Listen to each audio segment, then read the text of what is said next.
first time to mangyayari. This will be the first impeachment trial we will have na ganito yung extent at yung influence ng social media, 'di ba? I mean, meron na 'yan nung corona, 'di ba? 2012.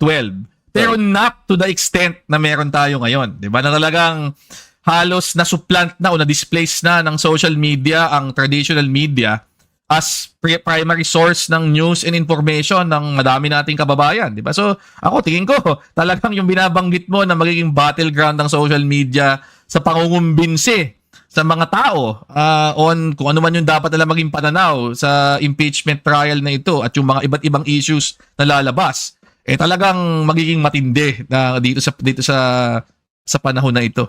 Medyo malaki ang pressure on both the